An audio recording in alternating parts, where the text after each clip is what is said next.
Okay, so ngayon naman, meron kasi itong Wi-Fi connection. So ibig sabihin, dalawa yung Wi-Fi niya, is yung ordinary na Wi-Fi connection which ko-connect tayo doon sa router. Yung isa is Wi-Fi direct, in which ito yung magiging hotspot niya.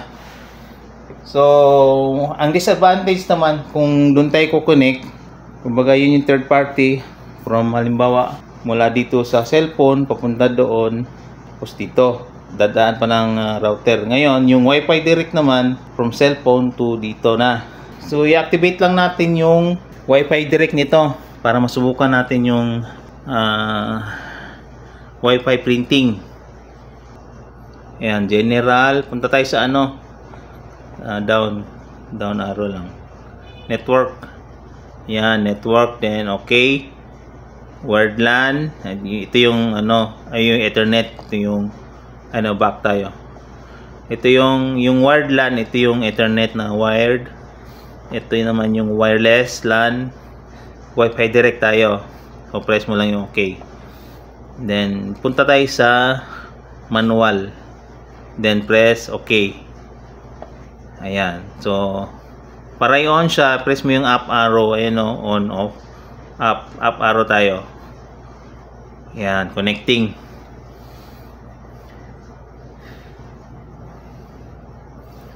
Ayan. So naglabas siya ng user and password. So sa password niya, dapat kunin natin tong 8. Sulat natin tong password. Sulat ko ha. Okay, so nakuha na natin yung password. Ngayon, gagamit ako ng isang cellphone. Ayan, pupunta ako sa Wi-Fi. Tapos kukonect tayo doon sa ito, direct na L2540. Ayan. And then input ko lang yung password. 8D5MXISV and then join. Ayan, connected na siya. Ngayon, gamit tayo ng yung app ng Brother iPrint. Medyo ito. Ayan.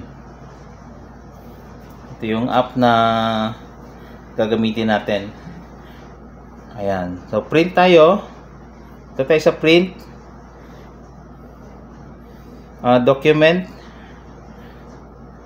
Teka, na-set up ko na ba? So, ayan pala. Nakita na niya na naka L2540 yung nakita niya. Connected na pala tayo. So, print. Punta tayo sa docs.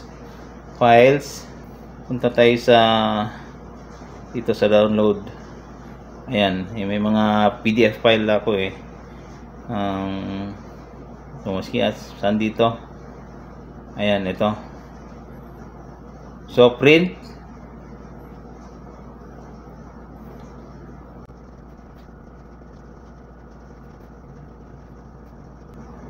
Tagal ah.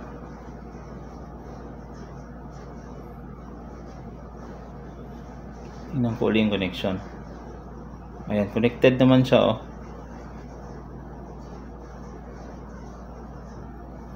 Matagal siya.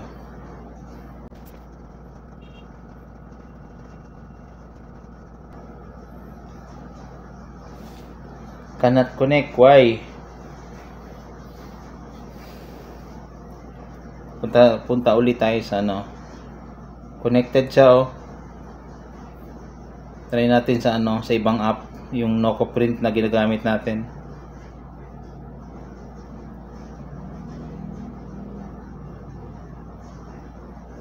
Continue with add. Tayo sa select. Ayun, kita niya yung brother oh. Kita niya yung brother. Connect tayo dyan.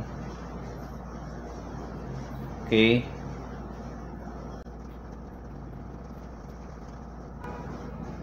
Okay. Document. File. Ito pag nag-print ito, ang bagal ng app ng brother. Itong third party pa ang mas bumilis. Tingnan natin. Ayan. So print na tayo kagad.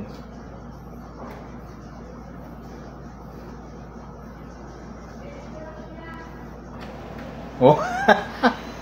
Ang bilis nag-print ng NocoPrint. Ayan. Ayan o. So, sa mga nagsisimula mag-business printing, halimbawa may nag-send sa inyo ng file mula sa cellphone at mga docs lang naman, ito, bagay na bagay ito.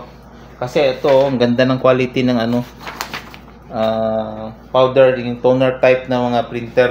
So, photocopy, scan, and print. So, ayun, nakapag-print tayo wirelessly. Ayan, wirelessly. Through Wi-Fi direct. So, ang app na ginamit natin is NocoPrint. Sobrang bilis. Yung brother na iPrint app, medyo naghang, nag-disconnect pa nga.